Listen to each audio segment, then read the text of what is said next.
how true is this story regarding Meghan and Harry being kept away from Our Gracious Majesty the Queen? And more importantly, by who?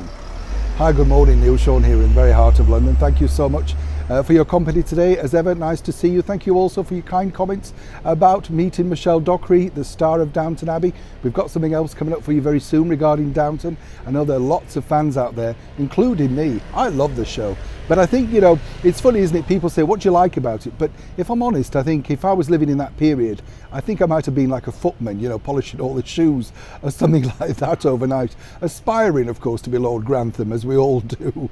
But sadly, probably down there. My favourite upstairs, downstairs character, by the way, was, I don't know if you remember, Ruby, the under-house parlour maid. Ooh, the way Mrs. Bridges treated her. Terrible. But I always resonated with Ruby. I thought that'd be my role if I was living in that era. Back as ever though to your breaking royal story of the day. Now, I don't know if you've read this story or seen this story or heard it across, all the media, but this really all centres upon a journalist's account of how, get this, Meghan and Harry really struggled to get in front of Her Majesty the Queen. And it's interesting, isn't it, because they go to account in great detail how certain individuals, particularly Her Majesty's personal secretary, Sir Edward Young, alongside Her Majesty's personal dresser, Angela Kelly, both conspired to keep away, allegedly, as ever we have to say, Harry and Meghan from having a one-to-one with the Queen. I would have thought after that bombshell interview with Oprah Winfrey that would have been enough, but seemingly not.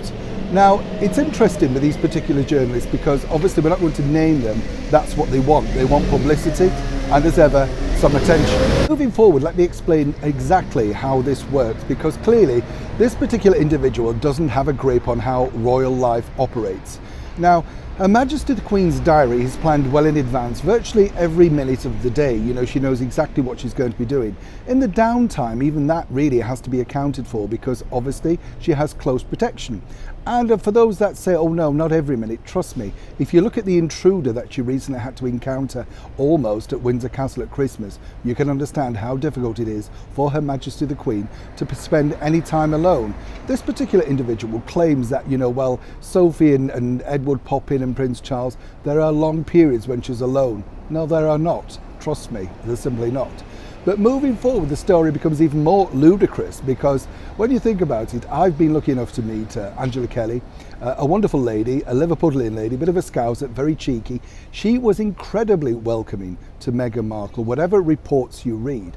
And if there were certain situations where she couldn't deal with certain things, that was on the instruction of Her Majesty the Queen. That is her boss.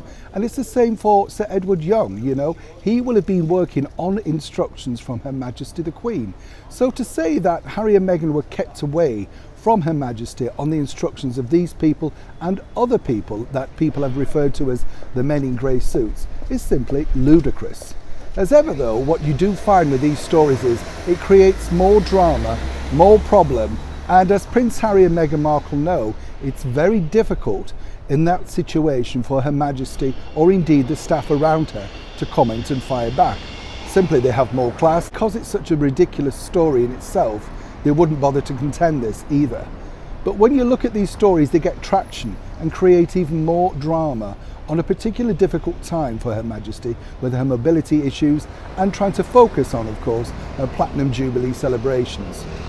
As I say, this particular individual has done their very best to highlight negative things about the British monarchy, including the recent tour of Sophie and Edward, which, by the way, is doing incredibly well, and we'll bring you some updates on that very shortly. Happy to clear it up. If you need any more info as ever, just stay tuned here on this channel. We will always bring you impartial news, but more importantly, the truth. Neil Sean in the very heart of London.